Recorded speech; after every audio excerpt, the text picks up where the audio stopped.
மீனாட்சி சுந்தரேஸ்வரர் திருக்கல்யாண வைபவத்தை முன்னிட்டு 1,00,000 பக்தர்களுக்கு கல்யாண விருந்து உணவு மதுரை சேதுபதி பள்ளியில் பரிமாறப்பட்டு வருகிறது. அந்த காட்சிகளை பார்க்கலாம்.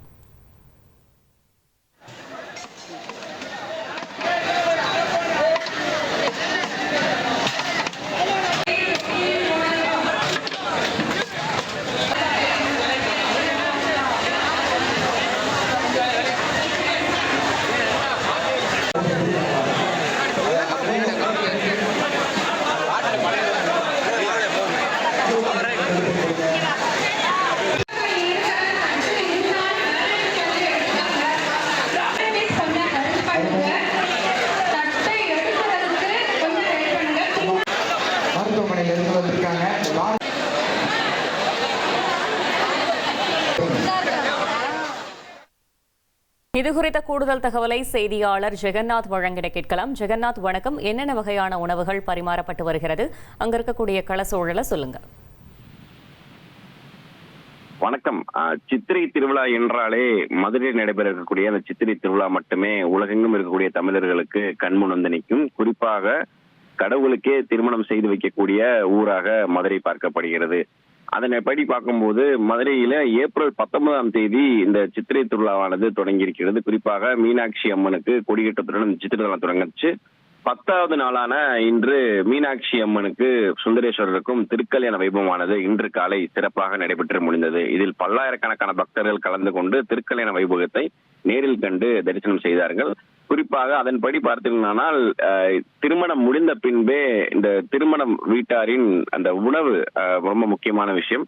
அதன் அடிப்படையில் பார்க்கும்போது 25 ஆண்டுகளாக மதுரை சேதுபதி மேல்நிலை பள்ளியில திருக்கல்யாண விருந்தானது பழமுதி சோலை திருவருள் முருக பக்தர் சபை ட்ரஸ்ட் சார்பாக வழங்கப்பட்டு கொண்டிருக்கிறது. அந்த வகையில் இந்த முறையும் இந்த மாப்பிள்ளை அழைப்பிற்காகவும் திருமணம் நடைபெற இருக்கக்கூடிய இன்று பாத்தீங்கன்னா சுமார் 1.5 லட்சத்திற்கும் மேலான மக்களுக்கு இன்று உணவானது வழங்கப்பட்டு கொண்டிருக்கிறது.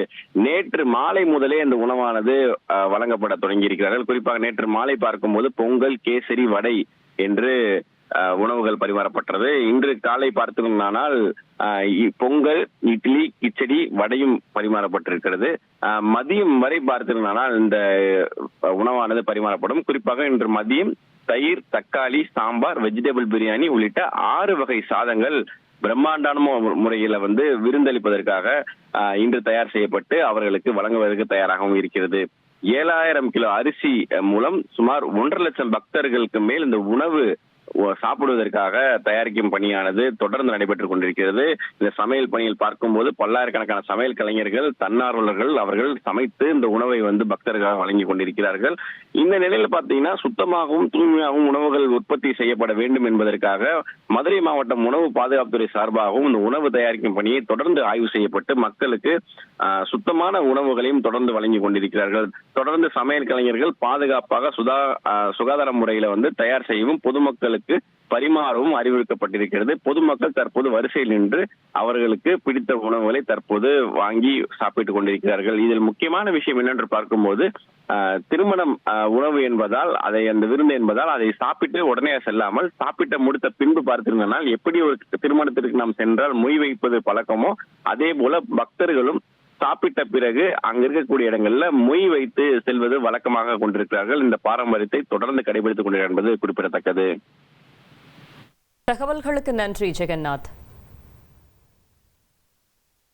1,28,00,000 மனங்களை வென்ற தந்தி டிவி யூடியூப் சேனல். தவிர்க்க முடியாத தம்ப்நெயில், கலக்கலான கான்டென்ட்ஸ். நீங்களும் இந்த குடும்பத்தில் இணைய இப்பவே சப்ஸ்கிரைப் பண்ணுங்க. அசுரபலம் கொண்ட எங்கள் டிஜிட்டல் கரங்களில் உங்கள் விளம்பரங்களை சேர்க்க வாட்ஸ்அப் பண்ணுங்க. 8939888838. Email advttv@dttv.in.